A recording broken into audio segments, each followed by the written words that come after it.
శ్రీపాదరాజ్యం శరణం ప్రపత్తి. శ్రీపాద శ్రీవల్లభుల దర్బానునందు భోజనం సమృద్ధిగా పెట్టబడుచుండెను.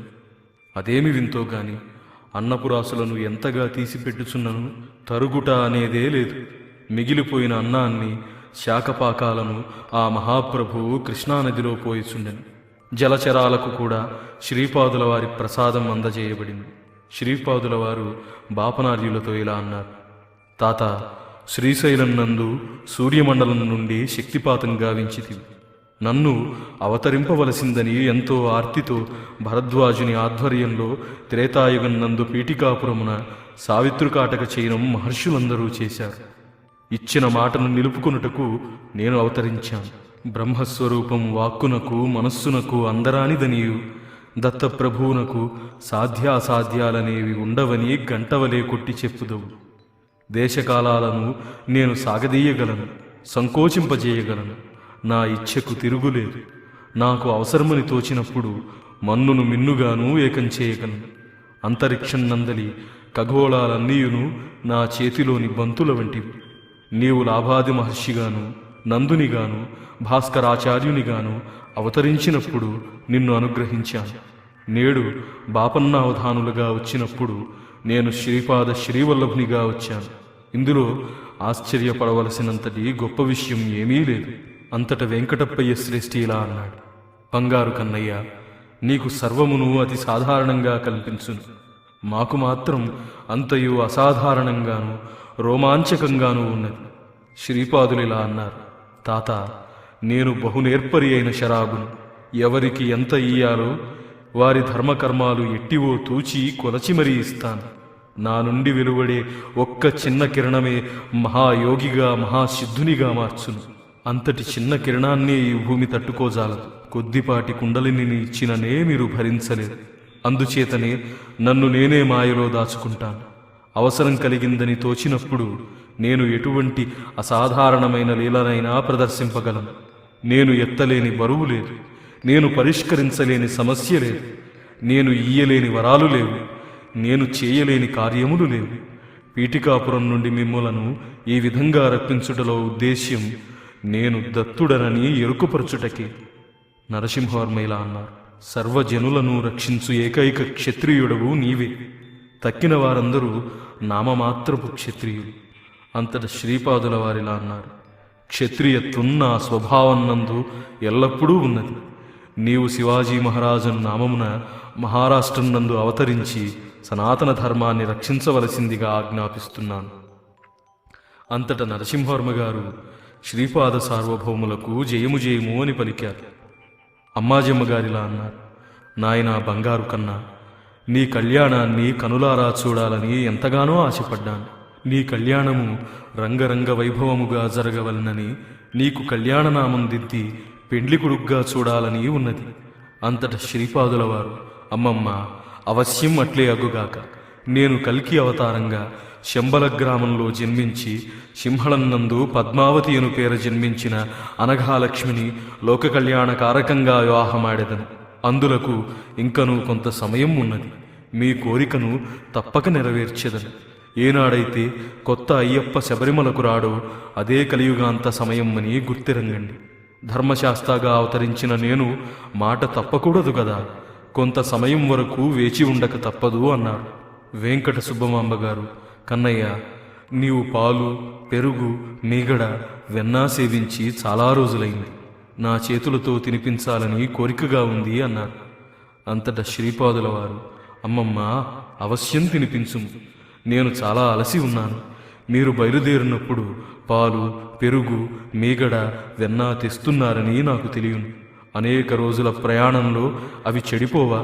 మీ యొక్క వాత్సల్య ప్రేమకు బందీనై ఆ పదార్థాలు చెడిపోకుండా ఈ విచిత్ర విధానంలో మిమ్మల్ని ఇచ్చటికి రప్పించాను. అమ్మమ్మ, ఎంత కష్టమును సహించి తినో చూడుము. అనేక క్రోసుల దూరము 18 గుర్రపు బండ్లను ఒంటరివాణ్ణి ఈడ్చుకుని వచ్చుట సామాన్యమైన విషయమా?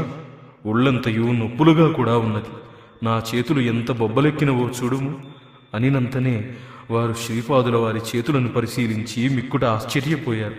నిజంగానే శ్రీచరణుల చేతులు బొబ్బలెక్కినది.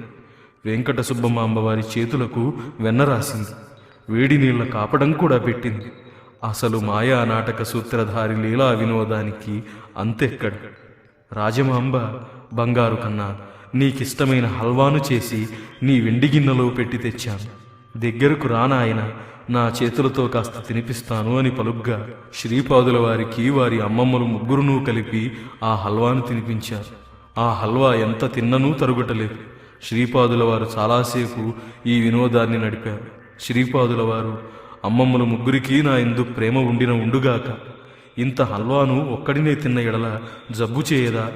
మీరు చేయు ఈ పని ధర్మసమ్మతమేనా అని ప్రశ్నించి తన అన్నలకు, చెల్లెళ్లకు, భర్తలకు స్వయంగా తమ చేతులతో హల్వాను తినిపించారు. ఈ వచ్చిన వారిలో వెంకయ్య అను పంటకాపు ఒకడు ఉండెను. అతని ఇంటనే శ్రీపాదుల వారు దత్తదీక్షలనిచ్చారు.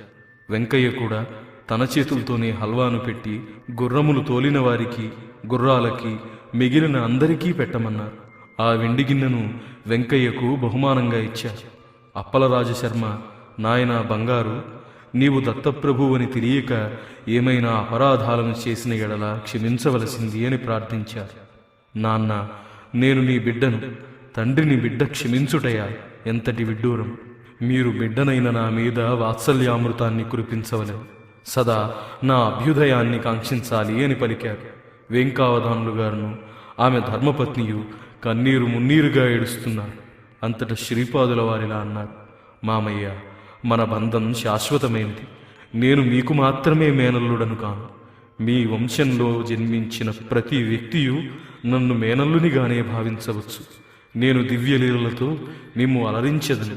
కల్కి అవతార సమయం నందు పద్మావతీ దేవిని కుమార్తెగా భావించి మీ ముచ్చటలన్నింటినీ తీర్చుకొనవచ్చు. సుమతీ మహారాణికి దుఃఖం పెల్లుబికెను. కళ్యాణనామాన్ని దిద్ది పెండ్లి కుమారునిగా చూసుకోవాలనే కోరిక ఆమెకు తీరకపోగా తన కన్నబిడ్డ యతీశ్వరుడై విరాగిగా కనిపించుట ఆమెకు దుస్సహనమాయను. అంతట శ్రీపాదుల వారు కన్నతల్లి దరిచేరి, అమ్మా, నాకు అనసూయామాత ఒకటి, నీవు ఒకటి కానే కాదు. నీ కోరికలను కల్కి అవతారంలో తప్పక తీరుస్తానని అభయమిచ్చారు. అమ్మా, నీ గర్భవాసంలో జన్మించుట చేతనే నేను ఇంత గొప్పవాడినయ్యాను. నీ వాత్సల్యామృతం చేతనే నేను పోషింపబడ్డాను. అమ్మా, వాసవి ఎంత పని చేసిందో చూశావా?